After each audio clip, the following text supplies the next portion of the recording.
16-24 का महत्तम समापवर्तक निकालें। हिंदी में इसको हाईएस्ट कॉमन फैक्टर कहते हैं। और ये 3 विधियों से आपके सामने हम निकाल रहे हैं। अभाज्य गुणनखंड प्राइम फैक्टराइजेशन मेथड, ये पहली विधि है।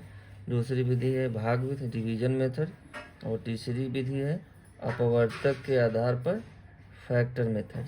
तो ये आपका पहला है, जैसे कि यहाँ 16 है और ये आपका 24 है।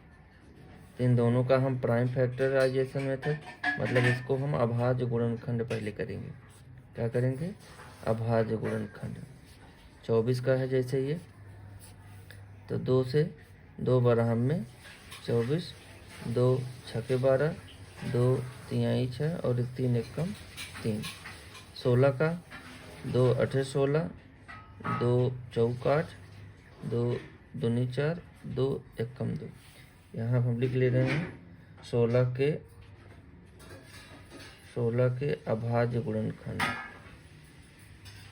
अभाज्य गुणनखंड तो 16 के हैं 1 2 3 4, 2 आया है 4 बार, और 24 का 2 आया है 3 बार और 1 3 भी आया है। तो हो जाएगा 24 के अभाज्य गुणनखंड। तो ये हो जाएगा आपका 2 गुणे 2 गुणे 2 गुणे 3। अब 16 एवं 24 के महत्तम समापवर्तक, जिसको हाईएस्ट कॉमन फैक्टर कहा जाता है। अब इसमें देखा जाएगा 16 के अभाज्य गुणनखंड 2 गुणे 2 गुणे 2 गुणे 2। 24 के अभाज्य गुणनखंड 2 गुणे 2 गुणे 2 गुणे 3। अब इसमें क्या हो जाएगा आपका, जो दोनों में मिले, जैसे ये वाला 2 यहाँ मिल रहा है, यहाँ भी 2 है, यहाँ भी 2 है, यहाँ भी 2 है, यहाँ भी 2 है। 2 यहाँ है 16 वाले में, लेकिन 24 वाले में नहीं है, और इस 24 वाले में 3 है लेकिन 16 वाले में नहीं है। तो इसलिए जो दोनों में मिलेगा वही हम लेंगे। तो हो जाएगा 2 गुणे 2 गुणे 2, तो आ जाएगा आपका 2 दूनी 4 दूनी 8। तो मासा बराबर महत्तम समापवर्तक हाईएस्ट कॉमन फैक्टर आपका अभाज्य गुणनखंड विधि द्वारा 8 आ गया। अब भाग विधि से निकालते हैं। तो भाग विधि में जैसे 24 को हम भाग के अंदर कर लेंगे और भाग के बाहर आपका 16 हो जाएगा। 16 कम 16 हो गया, इसको माइनस कर देंगे। 14 में से 6 गया 8 हो गया, यहाँ कट जाएगा। और ये 16 आपका यहाँ आ जाएगा, जो ये भाजक है यहाँ भाज्य बन जाएगा। 8 दूनी 16 हो गया और ये कट गया। अब ये जो 8 आया है आपका, ये भाग विधि द्वारा, तो महत्तम समापवर्तक हाईएस्ट कॉमन फैक्टर आपका क्या आ जाएगा? 8 आ जाएगा। तीसरी विधि है अपवर्तक के आधार पर, जिसमें हो जाएगा अपवर्तक मतलब फैक्टर का, जैसे मान लीजिए आपका 16 यहाँ दिया हुआ है और ये आपका 24 दिया गया है। तो 16 का पहला हो जाएगा 1 गुणे 16, फिर 16 का दूसरा हो जाएगा 2 गुणे 8, 2 के पहाड़े में भी आता है।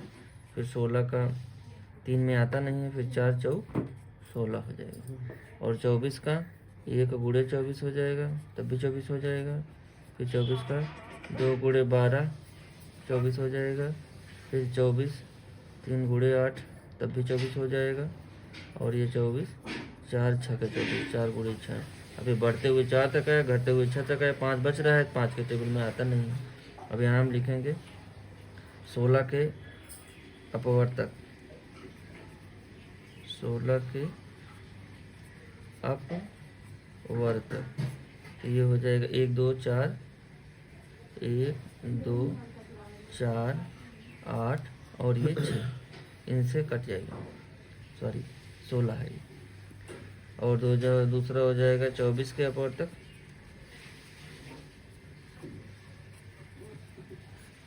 1 2 3 4, 1 2 3 4 6 8 12 और ये 24। और इस तरह है आपका अपवर्तक में देखेंगे जो दोनों में मिले, 1 भी मिल रहा है, 2 भी मिल रहा है, 4 भी मिल रहा है और 8 भी मिल रहा है, 16 है पर यहाँ 16 नहीं मिल रहा है। तो 16 के अपवर्तक जो होते हैं 1 2 4 8 16, इतने ही हैं 16 के। और 24 के अपवर्तक 1 2 3 4 6 8 12 और 16, जो दोनों में मिले।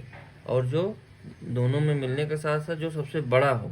तो ये आपका 8 यहाँ पे मिल रहा है, 8 यहाँ पे मिल रहा है, तो इस वजह से अपवर्तक के आधार पर जब हम निकालेंगे तो महत्तम समापवर्तक इसका आ जाएगा या हाईएस्ट कॉमन फैक्टर 8 आ जाएगा। धन्यवाद।